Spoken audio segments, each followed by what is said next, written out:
Presidenta, saludar a todos los colegas, a los invitados y a todos los miembros de la Administración Distrital que nos acompañan en el debate. La proposición del POL es una proposición sobre la política de reasentamientos en la capital de la República.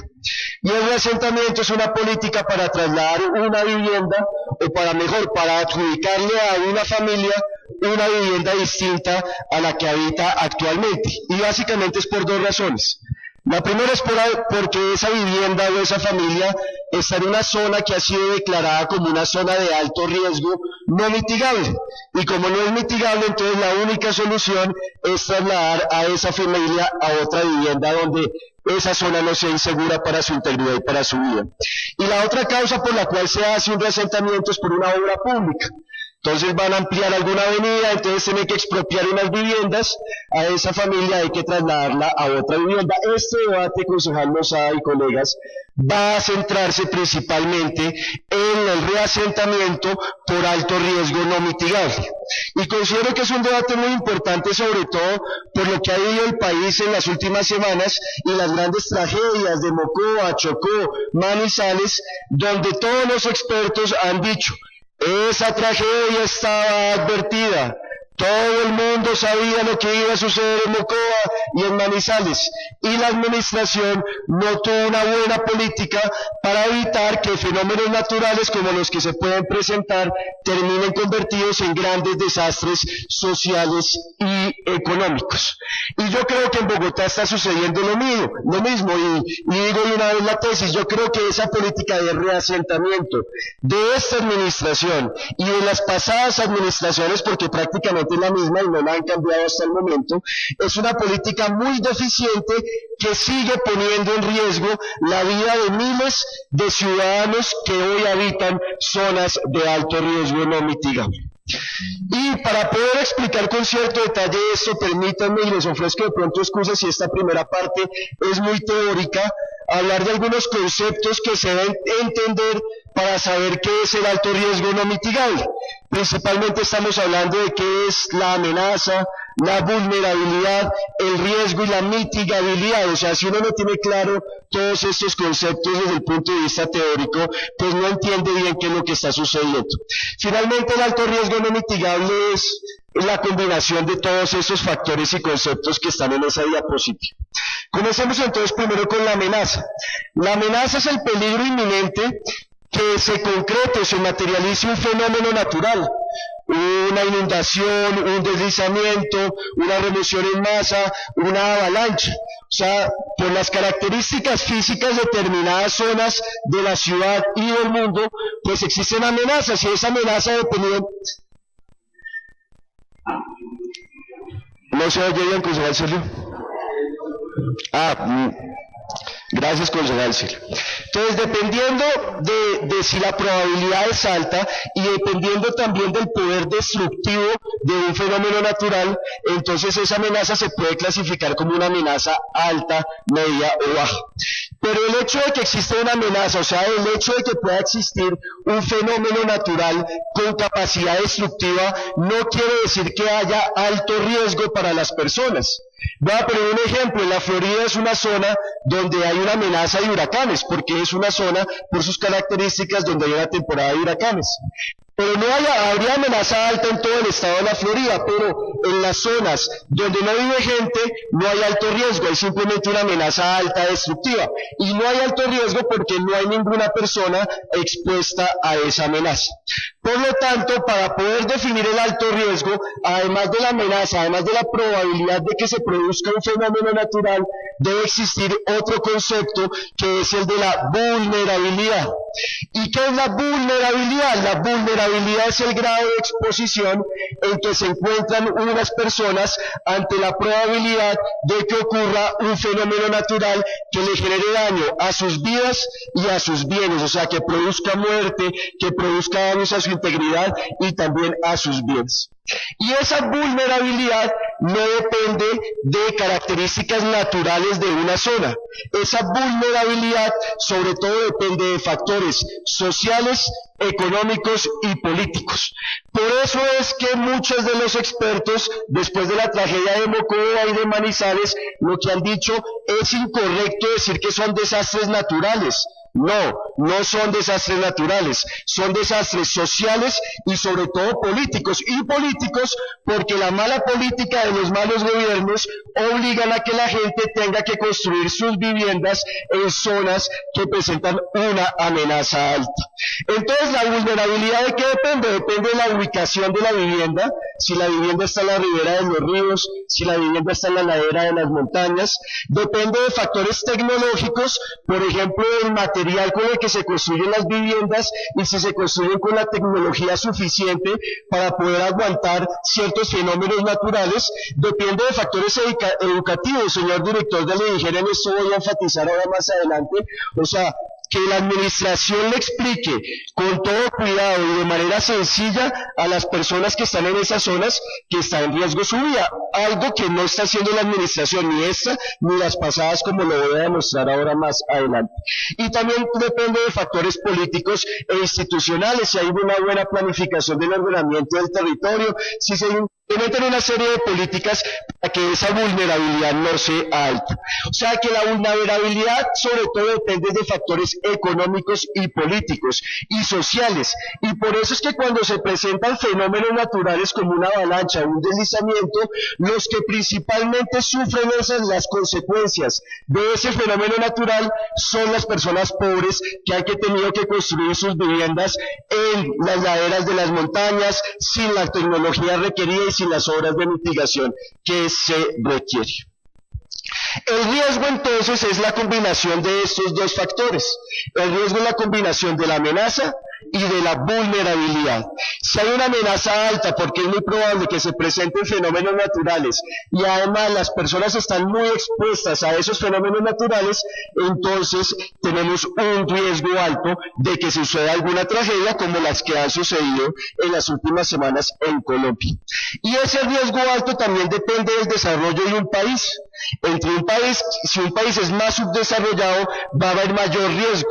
Y miré un estudio del Banco Mundial y me encontré un ejemplo que me pareció muy interesante. El Banco Mundial compara a Japón con Filipinas. Los dos países están muy expuestos, hay una amenaza alta a ciclones tropicales, o sea, una especie de huracanes. Pero miren las estadísticas. En Filipinas, que tiene una población de 16 millones de personas expuestas a esta amenaza, la probabilidad anual de muerte por ciclones es 17 veces más alta que en Japón.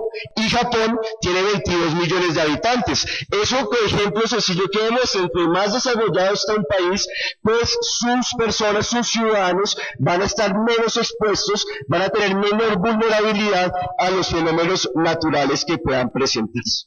Y el alto riesgo depende de dos variables, básicamente, de la amenaza alta y de la vulnerabilidad en la que se encuentran sometidas las personas.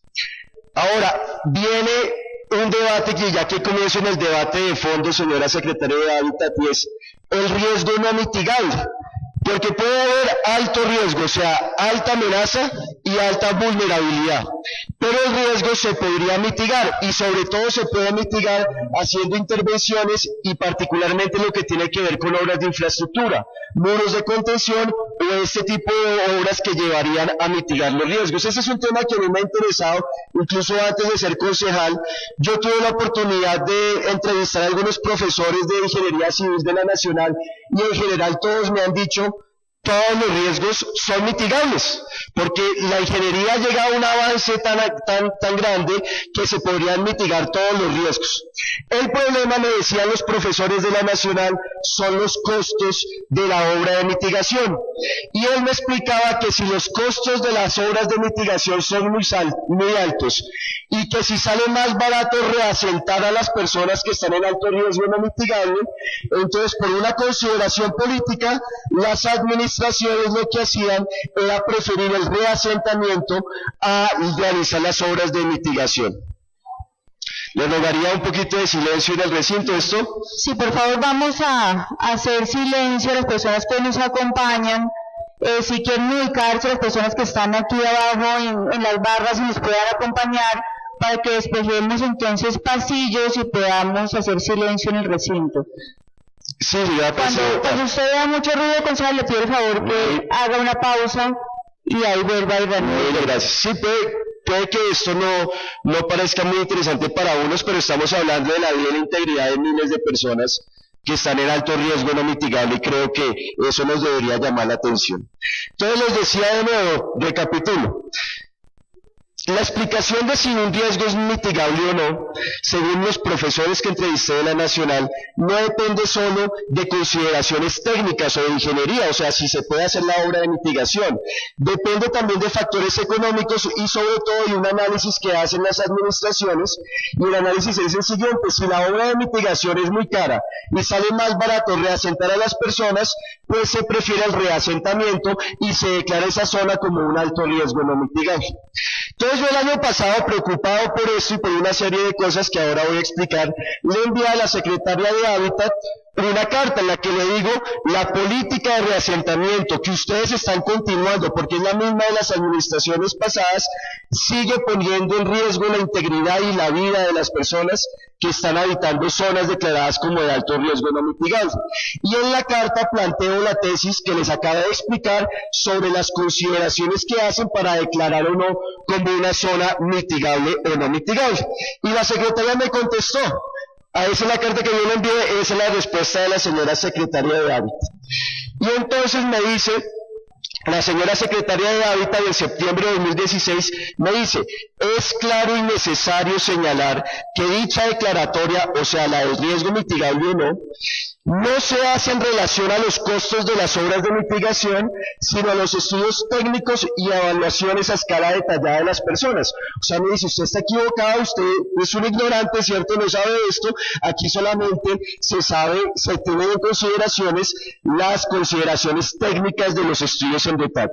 Y para fundamentar su respuesta, y yo creo que aquí queda muy mal la secretaria de Hábitat, y lo resalto, y actúa de mala fe manifiesta, como dicen los abogados, o como decimos los abogados, me cita ese pedacito de una guía técnica del Ministerio de Vivienda, el que esté arriba con un círculo en rojo, y me cita ese pedacito dice: son definidas las zonas de alto riesgo, mitigable o no mitigable, son definidas con base en la realización de estudios técnicos detallados que determinan la viabilidad de la ejecución de medidas de reducción para permitir que un asentamiento existente pueda permanecer o no en estas áreas.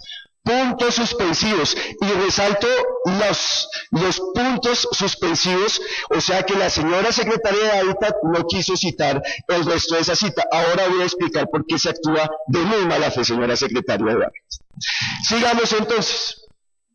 Entonces me puse a averiguar, bueno, ¿será que yo estoy equivocado? En realidad soy un ignorante en estos asuntos. Entonces me puse a investigar bien cómo está la legislación y cómo están los criterios técnicos para declarar una zona de alto riesgo mitigable o no. Y me encontré el decreto 1807-2014, firmado además por el ministro de Vivienda, y usted era su viceministra de Vivienda en ese momento, de agua, pero está en el ministerio. Y entonces el artículo 18 de ese decreto dice, bueno, ¿cómo se define la mitigabilidad o no? Y el segundo inciso dice lo siguiente: para estas alternativas, o sea, para definir si es mitigable o no, se deberá evaluar su viabilidad de ejecución desde el punto de vista técnico, ¿de acuerdo?, financiero y urbanístico. O sea, ahí ya me aparecen otros criterios distintos a los que usted me señaló en esa respuesta. No solamente es un criterio técnico, también tiene que ver con un criterio financiero. Este es un asunto también sobre el que el concejal López se pronunció en el debate que se inició la semana pasada. Pero sigamos, entonces dijo, bueno, ¿el financiero qué será? Y entonces me fui, la anterior, me fui a el documento que me citó la señora secretaria de Hábitat en esa respuesta, al documento del Ministerio de Vivienda y del Banco Mundial, que es la guía metodológica para el inventario de asentamientos en alto riesgo. Y entonces, en esa cita completa, porque la señora secretaria de Hábitat no quiso poner en su respuesta, dice, después de los puntos suspensivos que ella me puso, dice, por ello, dice, lo siguiente: tal como se mencionó anteriormente, la adopción de estas zonas es una decisión técnica, económica, social y política. O sea que no es solamente técnica, depende de consideraciones también económicas y políticas. Pero usted no quiso citarme toda la cita completa de ese documento, y eso es actuar de muy mala fe. Sigamos entonces, seguir investigando otros documentos. Este documento del Ministerio de Vivienda, si quiere damos la anterior, la siguiente, no la siguiente. Ahí, entonces ahí ustedes pueden ver la cita que pone la Secretaría de Hábitat, donde pone los puntos suspensivos y la frase que le faltó poner a la Secretaría de Hábitat de la misma cita del mismo documento, que esa otra frase era crucial porque ahí hablaba también de las consideraciones económicas y de las consideraciones políticas. Este documento donde ella me respondió y sacó esa cita, que contextualizó, proviene también de un documento de un estudio de la comunidad andina. Miramos qué dice ese estudio de la comunidad andina sobre los riesgos mitigables o no. Dice lo siguiente: mientras la evaluación de la amenaza puede entenderse como el ámbito particular de los técnicos expertos, o sea, la amenaza sí se reduce a lo técnico. En estos fenómenos no es así la valoración de la vulnerabilidad o el riesgo, en tanto incorpora consideraciones adicionales de carácter económico, político y social.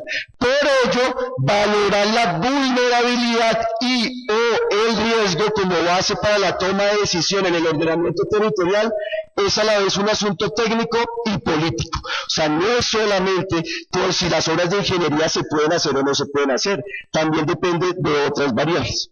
Y finalmente, encontré otro estudio del Banco Mundial que tiene que ver sobre esto, y ese estudio del Banco Mundial dice sobre Colombia. Es un estudio del año 2012. Dice: entre las diferentes estrategias de prevención de riesgo que se adelantan en el país se encuentra el reasentamiento de poblaciones localizadas en alto riesgo no mitigable. Es una política para prevenir eso. Y dice el Banco Mundial, es decir, aquellos riesgos que no pueden reducirse con ninguna otra medida o que su costo resulta tan alto que es más económico reasentar a la población. O sea que el Banco Mundial en ese estudio me da la razón a mí y demuestra que usted en esa respuesta no me contestó con toda la veracidad, y eso me parece de una gravedad supremamente grande. Pero también lo dice el Servicio Geológico Colombiano en otro estudio que encontré. Dice el Servicio Geológico Colombiano: la definición respecto a la condición de riesgo mitigable o no mitigable se presenta en función de un análisis de costo-beneficio al comparar las alternativas de adoptar acciones de mitigación directa o realizar el reasentamiento de las viviendas. El alto riesgo no mitigable depende de características naturales, físicas de las zonas, la amenaza, si se presentan fenómenos naturales o no, de la vulnerabilidad de las personas, que eso sobre todo tiene que ver con la pobreza de las personas. Y en tercer lugar, con un análisis que hace la administración sobre si sale más barato hacer las obras de mitigación o reasentar a la gente en otras viviendas que están ubicadas en esas zonas de alto riesgo. Y llamo la atención sobre la mala fe con la que actúa la Secretaría de Hábitat, porque ella dice: yo no declaro las zonas, pero es que la forma como me contesta, citándome solamente parte de una cita, sin poner la parte de esa cita donde también me daba razón a mí, pues es actuar con muy mala fe, señora Secretaria de Hábitat.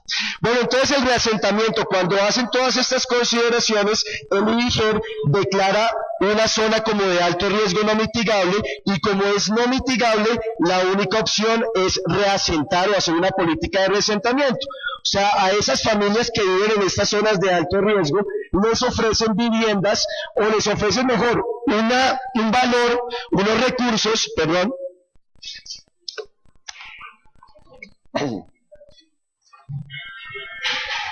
les ofrecen unos recursos por su vivienda, con los cuales esas personas pueden o comprar una vivienda nueva que la administración les ofrece, o comprar una vivienda usada. Ya las familias toman esa decisión.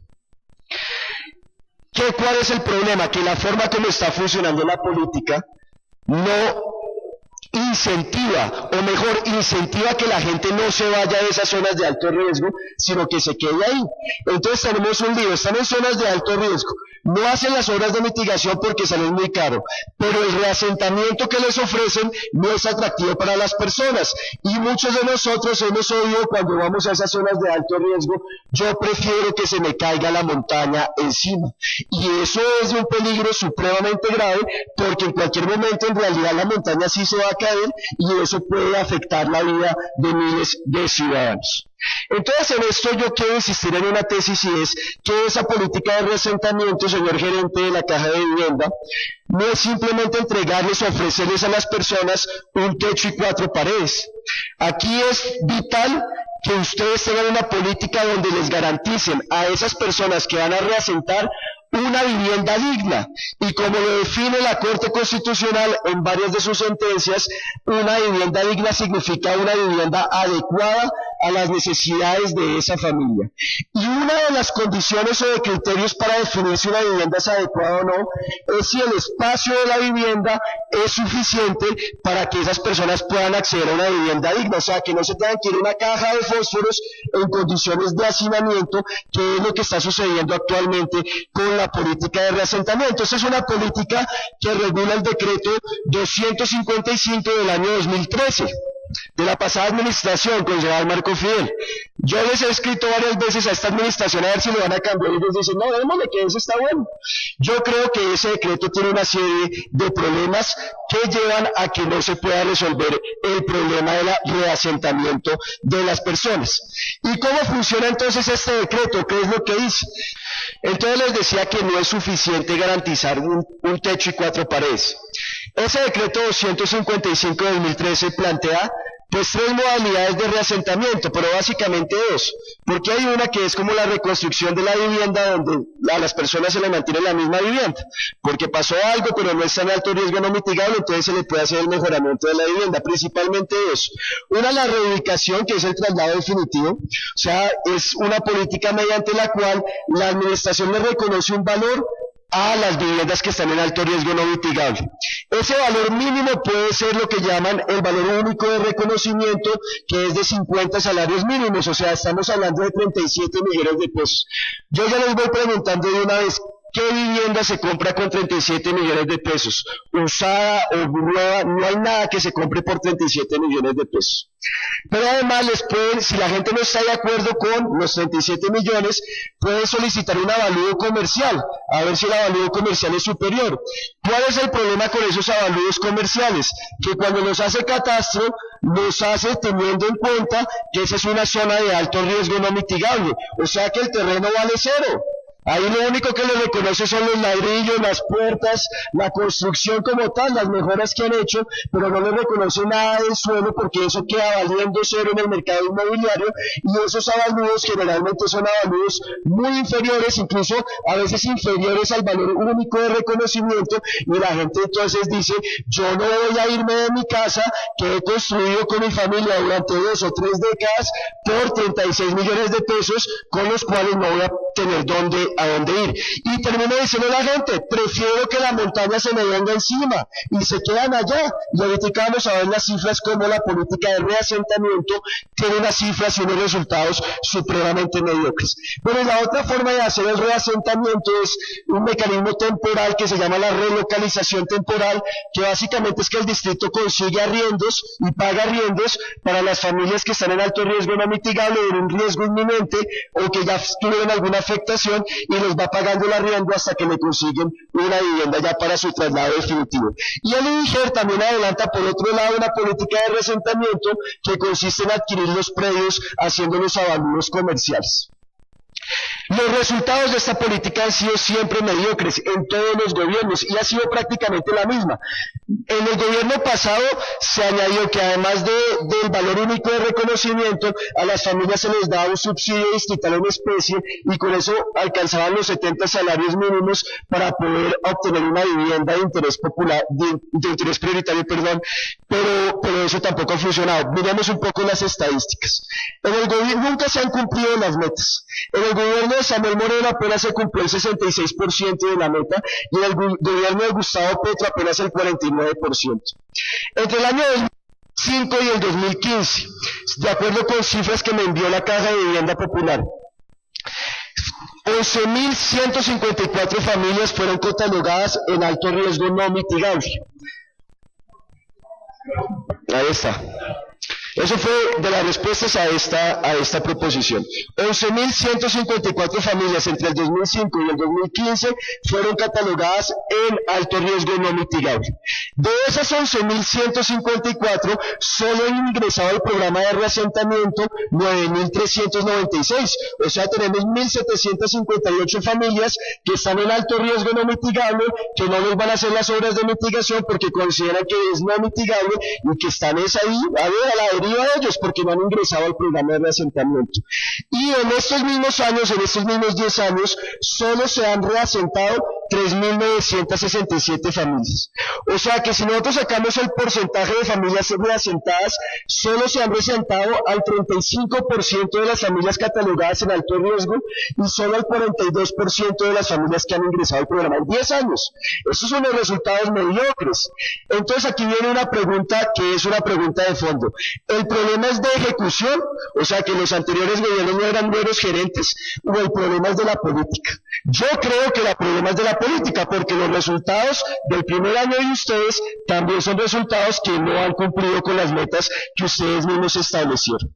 La meta del cuatrienio del gobierno Peñalosa es reasentar a 4.286 familias, 4.000 a cargo de la Caja de Vivienda y 286 a cargo del IDIGER.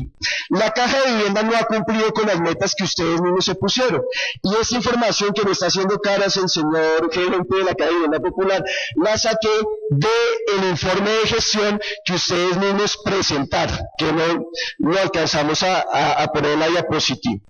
Pero entonces en ese informe de gestión ustedes dicen eso, que es lo siguiente, que bajo el Plan de Desarrollo de Bogotá Mejor para Todos, la meta del 2016 era reasentar a 1.436 familias. Incluso yo me acuerdo que eso me lo mostró acá cuando estaban presentando el Plan de Desarrollo, bajo ese Plan de Desarrollo 2016. Y ejecutado, según misma información de ustedes, 565. O sea que el nivel de cumplimiento de las metas, señora secretaria del Hábitat, apenas es del 39%. Apenas es del 39%. Y lo reconoce en el informe de gestión que el señor gerente de la Caja de Vivienda Popular publicó en su página de internet. Según el SECPLAN, al 31 de marzo ustedes llevaban 886 reasentamientos, al 31 de marzo. La meta para diciembre de 2017, contando lo que tuvieron que hacer en 2016 y que no hicieron, es de un total de 2.336 reasentamientos. Si a 31 de marzo llevan 886, en 9 meses tendrían que ser 1.450. Yo dudo mucho que vayan a poder cumplir con esa meta, sobre todo con las consideraciones de las deficiencias que tiene la política de reasentamiento. Bueno, frente a otras metas incumplidas por la Caja de Vivienda Popular, está la siguiente. Una de las metas era atender al 100% de las familias en relocalización transitoria, o sea, las que viven en arriendo. ¿Qué significa esa meta? Que les paguen cumplidamente el arriendo cada mes a esas familias. Y según el informe de gestión de la Caja de Vivienda Popular, repito, datos oficiales, en el 2016 esta meta solamente llegó al 72%. O sea, al 30% de las personas o de las familias que viven o que están en relocalización transitoria, la Caja de Vivienda Popular no les pagó el arriendo. ¿Y sabe qué sucede, señora secretaria de Hábitat? Que esas personas que están viviendo hoy en arriendo se siguen hablando con las familias que no han salido de las zonas de alto riesgo. Y saben que les dicen, oiga, no se vayan allá para arriendo, que la administración no cumple, y a veces a uno le toca sacar de su bolsillo para pagar el arriendo que le tocaría pagar a la administración. Y eso se vuelve entonces todo, se va desarrollando todo ese tipo de comentarios, y la gente dice, me pagan mal la casa. Después de me pagan el arriendo, mejor me quedo aquí, así la montaña se me pueda venir encima. O sea, es extremadamente grave lo que está sucediendo. Repito, pone en peligro la vida de la gente. ¿Cuáles son las causas? Y aquí vienen las propuestas, señora secretaria de Hábitat. ¿Cuáles son las causas? Y aquí vienen las propuestas. O sea, ¿qué es lo que habría que corregir? Primero, el problema de que el IDIGER no educa ni hace pedagogía con la gente que está en zona de alto riesgo. Allá generalmente todos sacan el concepto, es un concepto supremamente técnico que es dificilísimo de entender, que solamente entienden los especialistas, y a veces hacen una reunión y convocan a la Junta de Acción Comunal a la gente y les hacen una explicación y dijeron, listo, ya les explicamos a la gente. Todas las guías sobre asentamientos en alto riesgo no mitigables señalan que la pedagogía, que la educación es fundamental para que la gente sea consciente que su vida y su integridad está en riesgo. Y no se resuelve solo en una reunión ahí, hay que poner puntos de atención en esas zonas del IDIGER, que la gente pueda ir a hacer preguntas, a hacer varias reuniones sobre este tema. Yo les pongo el ejemplo de la olla del ramo en la Fiscalía Alta, señor director del IDIGER. Les han incumplido muchas citas, eso es inaceptable. Entonces la gente dice, venga señores del IDIGER, que aquí para que miremos a ver y nos expliquen y les incumplen y no van. Pero además yo llegué allá, me llamaron, entonces me dijeron, aquí tenemos un problema porque nos declararon alto riesgo por inundación.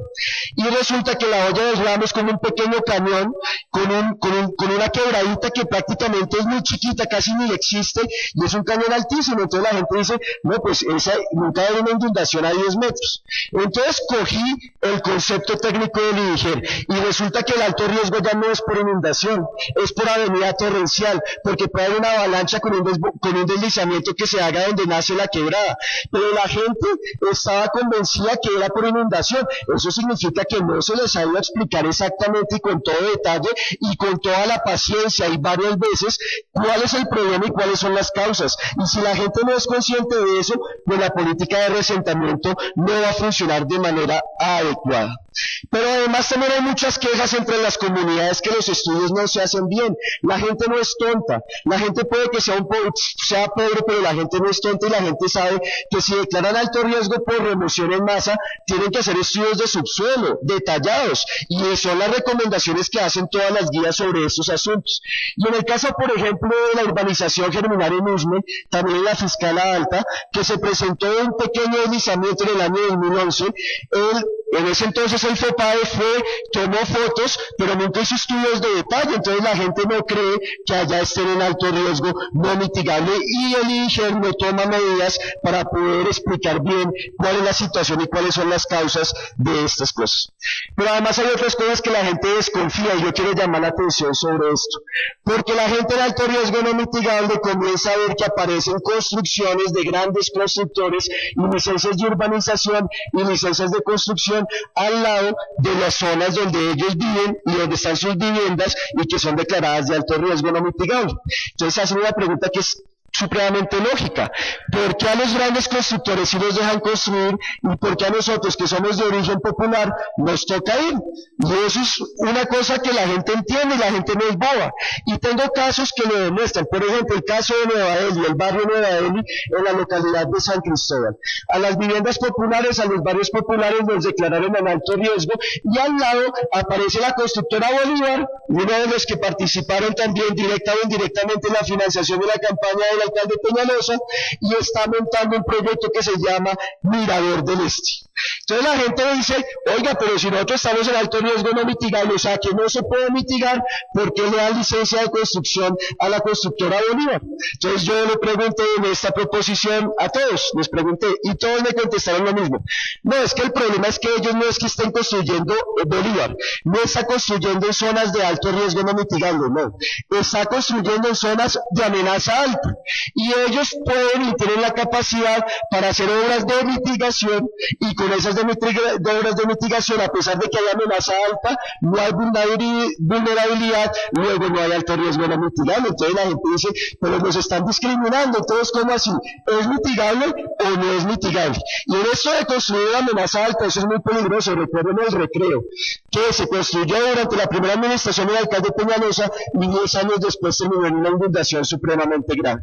Miremos el caso de la Fiscalía Alta en la localidad de Usme. También declaran alto riesgo no mitigable por avenidas torrenciales. Pero sucede una cosa muy extraña, y es que a Marino o otros de los amigos cercanos al alcalde Peñalosa construyó sobre el borde de la quebrada también unos edificios, y en el concepto de alto riesgo coge a todas las viviendas populares, y cuando llega a los edificios se desvía y los edificios no quedan en alto riesgo no mitigable. Entonces la gente pregunta, ¿y por qué los edificios de Amarillo no están en alto riesgo no mitigable? No, porque ellos sí tuvieron la capacidad económica de hacer las obras de mitigación. Entonces la gente dice, no me voy porque es no mitigable, y generan todo tipo de confusiones en ese sentido. Y en la fiscal, la señora secretaria del Hábitat, que usted tiene pues parte de sus funciones en la inspección y vigilancia de estas construcciones. Mire esta construcción que están haciendo al lado de la olla del Ramo. No sé si se ve muy bien, yo le puedo enviar las fotos, mejores fotos por correo electrónico, pero ahí está el cerramiento, ahí se alcanza a ver la olla, esa es la quebrada de la olla del Ramo, que eso prácticamente no tiene agüita, porque eso es la deforestación, pero bueno, es la quebrada. Ahí todas esas zonas de avenidas torrenciales. Esa es una foto de hace 2 semanas, señor secretario de Planeación. Ya hicieron el cerramiento, no, mírense cómo hicieron el cerramiento, y ahí están las banderas que identifican a las constructoras. No han puesto todavía la licencia, no se sabe bien qué es, puede que sea una ocupación ilegal, pero con las características, con las banderitas típicas de las grandes constructoras y el cerramiento, eso es una construcción. ¿Tiene licencia? ¿No tiene licencia? Si tiene licencia, ¿por qué le dan licencia si está supuestamente en una zona de alto riesgo no mitigable? La gente son las preguntas que se hace, y cuando ustedes juntan todo esto, mala educación, que les construyen grandes constructoras al lado, pues la gente dice, yo no me voy porque no me voy a ir por una vivienda de 40 metros de 40 metros cuadrados de espacio. Y también hay unas dudas porque han hecho obras de mitigación. Por ejemplo, en el barrio Santa Cecilia, en Usaquén, yo le he escrito a la Ingeniería y a usted de la Caja de Vivienda Popular sobre esto. Hicieron un muro de contención. Y entonces la gente dice, listo, hicieron el muro de contención, hagan otro estudio a ver si ya se mitigó el riesgo. Y dicen, no, simplemente sigue el riesgo y no vamos a hacer nada más y se tienen que ir y aquí los ofrecemos. No, esa no es la actitud democrática, hay que ir, hay que mirar cuáles son las preocupaciones, explicarles, no, sí, se construyó el muro, pero eso no resuelve el tema del riesgo, eso no es con cartas y con cosas, hay que ir allá a explicarle a la gente bien cómo es que está el tema, porque si no, la gente no va a aceptar ingresar a los programas de reasentamiento. Y la segunda causa del problema, y aquí las propuestas son mejor educación, y le dicen eso de dar licencias de construcción en las zonas de amenaza alta, que está permitido en el POT, pero yo creo que eso tiene que revisarse. Y lo segundo, ¿por qué no funciona la política de reasentamiento? Porque no se garantiza una vivienda digna de verdad. Entonces ya dije, el valor único de reconocimiento que le dan a las familias en alto riesgo no mitigable son 50 salarios mínimos, 37 millones de pesos. Con eso pues no se compra absolutamente nada. Y entonces, en el decreto 255 existía el subsidio distrital en especie para llegar a los 70 salarios mínimos. Lo que me han dicho es que eso ya no sigue funcionando. Me imagino que entonces para llegar a los 70 utilizarán algún programa del gobierno nacional. Eso es una duda que me gustaría que la Secretaría de Hábitat y el director de la Caja de Vivienda Popular me respondiera. Pero hay un problema grave, porque si uno solo le dan 50 salarios mínimos, pues no va a tener las condiciones para poder adquirir otra vivienda en las mismas condiciones en las que estaban. Y cuando hacen el avalúo comercial, como tiene en cuenta que es una zona de alto riesgo no mitigable, pues es un avalúo comercial supremamente bajo. Y la oferta de vivienda nueva que ustedes dan es una oferta de vivienda que no se adecua a las necesidades de la gente. Señor gerente de la Caja de Vivienda Popular, no se adecua la oferta de vivienda nueva. Yo le pregunté también cuáles son los proyectos que ustedes están ofreciendo. Incluso el día del debate me pareció curioso que sacaron un comunicado de prensa que en San Cristóbal ya se estaba terminando todo un gran proyecto para reasentar a 1000 familias, bueno, una cifra así por el estilo. Pero son 14 proyectos que usted me mencionó en su respuesta de petición. En total serían 3.530 viviendas. Y esas viviendas tendrían un tamaño de entre 36 y 54 metros cuadrados. Entre 36 y 54 metros cuadrados. Y aquí resulta que hay familias que viven en zonas de alto riesgo no mitigable, que durante muchos años han hecho un esfuerzo enorme. Y han construido primero un pisito, después el segundo piso, algunas han llegado hasta el tercer piso, y ya tienen hoy viviendas que pueden superar fácilmente los 100 metros cuadrados, los 80 metros cuadrados, donde no solamente vive una familia, sino viven 2 y hasta 3 familias. Y entonces llega la Caja de Vivienda Popular y le dijeron, estos altos riesgos no mitigables se tienen que ir. Bueno, ¿para dónde nos vamos, señores de la administración? No, mire esta oferta de vivienda, su apartamento nuevo de 36 metros cuadrados. Así la gente, ¿cómo se va a ir? La gente llega y dice, yo me quedo acá, así está el riesgo de que se me venga a la montaña, porque son viviendas que no se adecuan a las necesidades de la gente. Miren en la fiscala este ejercicio tan bonito que hicieron. Esto lo debería hacer la administración, pero bueno, como estamos en estos gobiernos tan malos, la comunidad en la fiscala armó un comité que se llama Comité por la Vivienda Digna. Hizo un censo para revisar casa por casa declarada en alto riesgo cuál era la situación de las familias de esas viviendas y de las viviendas. Censaron 124 viviendas y miren los resultados. Metros cuadrados por casa, ninguna de las 124 casas, si es un barrio popular, es un barrio de pobres, no es un barrio de magnates, ninguna tenía menos de 70 metros cuadrados de acuerdo con Catastro, por lo que sale en el recibo del predial, ninguna. Y ustedes les dicen que váyanse a una vivienda de 36 o de 40 o de 50 metros cuadrados, la gente no se va a ir, porque no se adecua a sus necesidades. Y miren, el 28% entre 70 y 90 metros cuadrados, el 22% entre 91 y 110 metros cuadrados, el 21% entre 110 metros cuadrados y 130, porque la gente lleva décadas haciendo su casita y cada familia que aparece le pone un piso más y eso pues les genera ciertas comodidades que no van a tener en las otras viviendas que les estaban. Entonces miren ustedes, señores y señoras funcionarios de la administración, que las ofertas que ustedes hacen de vivienda nueva no se adecuan. Por ejemplo, ahí en la Fiscalía Alta también el 45% de las familias está integrada por más de 5 integrantes. Y las viviendas que están ofreciendo son para 5 integrantes y en condiciones de hacinamiento supremamente grave. Y por eso la gente dice, repito, prefiero esperar a que la montaña se me venga abajo. Y miren que hay textos oficiales de la Contraloría, por ejemplo en el 2013, que dice que uno de los factores por los cuales los resultados de la política de reasentamiento no son buenos, es uno por la renuencia de las familias para abandonar los sitios en riesgo, o sea, no quieren irse a pesar de que están en riesgo. El INGER también en la respuesta que me dio para esta proposición dice que una de las razones es que las familias no están de acuerdo con el valor de los avalúos comerciales que se realizan. O sea que en esas respuestas ustedes mismos reconocen que hay un problema por los cuales no se van. Bueno, y hay un estudio, no voy a detallar para terminar, un estudio de la Universidad Nacional interesante de cómo cuando la gente acepta el reasentamiento comienza a vivir en unas condiciones realmente indignas. Por ejemplo, algunos que estaban en los altos de la estancia de un reasentamiento de la década pasada, los llevaron al Recreo, al famoso proyecto pues que saca mucho pecho el alcalde Peñalosa, y ahí con entrevistas dicen que les tocó usar baños y cocinas como habitaciones, porque no cabía. Entonces, eso no es una buena política, repito, de reasentamiento. Conclusiones, entonces, rápidamente, yo insisto, se debe modificar de manera sustancial la política de reasentamiento. Eso del avalúo comercial, considerando el suelo como de alto riesgo no mitigable, es un absurdo. Se debe modificar esa política de reasentamiento y garantizar viviendas dignas. El problema cuál es, y con esto ya termino.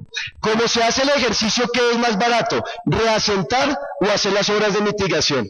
Claro, como le ofrecen esos proyectos de 30 metros cuadrados o 40 metros cuadrados, siempre va a ser más barato reasentar y siempre va a ser alto riesgo no mitigable.